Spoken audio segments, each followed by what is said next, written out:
Good afternoon, and welcome to Starseed Tarot.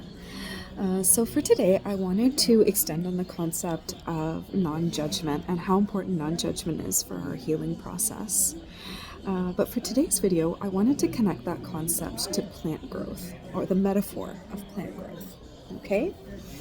So please bear with me here. I have my notes, and I just wanted to read off of them just to make sure we don't get off track. So, what I would like us to conceptualize is that we all start off as a proverbial seed, okay? And we require 4 elements, similar to a plant, in order to grow, right?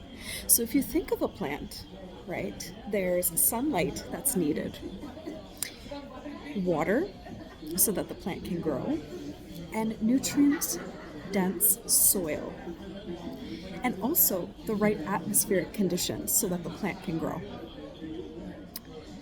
Now, when we think of a plant's growth, there's absolutely no judgment of how the plant grows and in what condition that plant grows. So the question, and further, when the plant grows, even if it doesn't grow to its fullest potential, even when those 4 elements are out of whack, the sunlight, the water, the nutrient-dense soil, or the atmospheric conditions, we don't judge the plant's growth. We accept the plant for what it is, because it grew under particular conditions.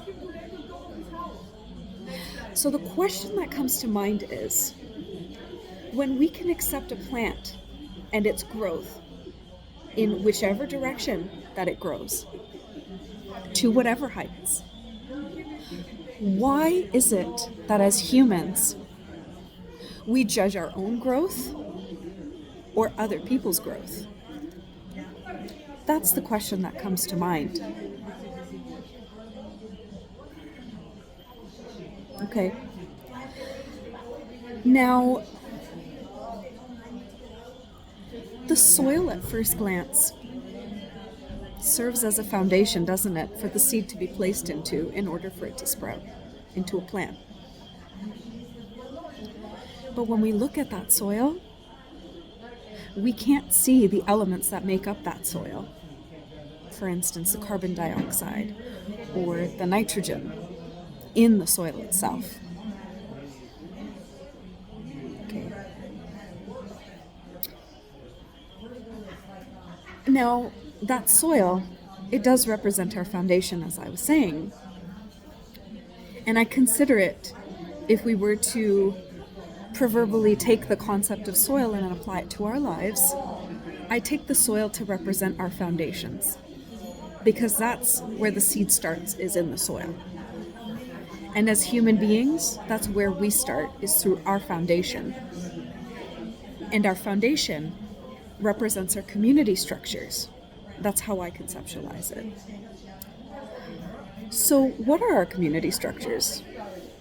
It's our family, the schools we attend, places of religious worship, and the ideologies that we're exposed to at a young age that we don't question because we're very young. We absorb those ideologies. We aren't in a state of questioning yet because we are just newly brought into the world. We're still a seed, right? So in other words, if we were to take that metaphor of the soil and the fact that we can't see its component parts, the nitrogen or the carbon dioxide, it means we're not questioning our foundation because we've just been placed in our foundation, right? As a newly born seed. So in other words, if we were to compare that to human growth or evolution, we don't question the ideologies of religious institutions, right? Or our families, right? So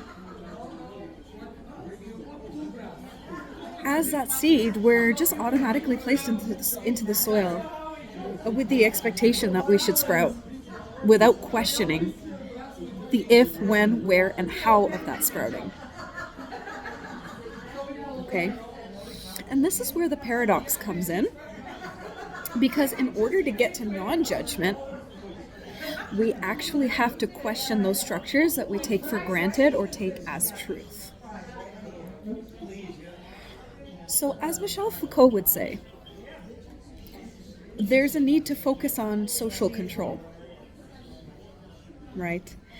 And that's seen through the example of the panopticon, where people are constantly being exposed to disciplinary methods such as closure and surveillance. And closure and surveillance exists within our family structures and also within many religious institutions where we are under that surveillance, where we cannot question those structures, because to question it means that we risk being demoted our identification with those structures or organizations. All right. Now, as I was talking about, there's 4 different elements to a plant's growth, and those 4 elements can also be applied to human growth. We've just discussed soil as being our foundation. All right. And in the next part, I would like to talk about sunlight, which represents our vitality, our warmth, and our ability to be seen or placed in the spotlight. Okay. So, if we were to apply this to our human growth process, as you can see, the sunlight hits the soil where the seed has been planted, correct? But not all of us are facing the sun.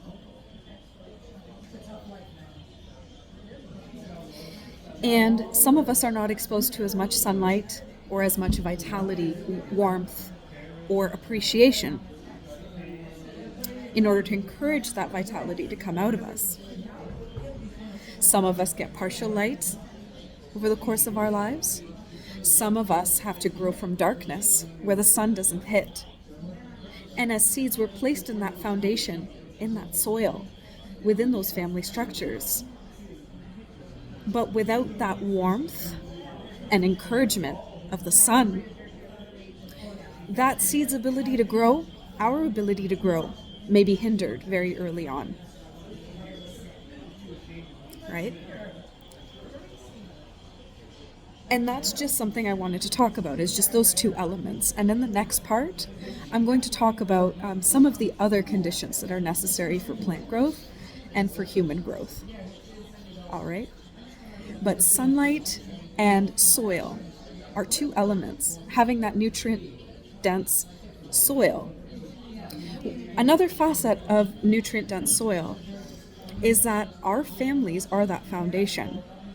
But if they haven't absorbed the nutrients from previous generations that are needed to encourage them to their self-actualization and full growth, that information cannot impart itself for the future generations. All right? It's possible that family members may not have been given sunlight either, or minimal sunlight. And if they've been given minimal sunlight, those ideologies, those self-concepts, those self-delusions, those are passed on to future generations. All right. So I will be discussing the other aspects in the next videos of what's needed for full human potential and self-actualization and growth. Okay, thank you.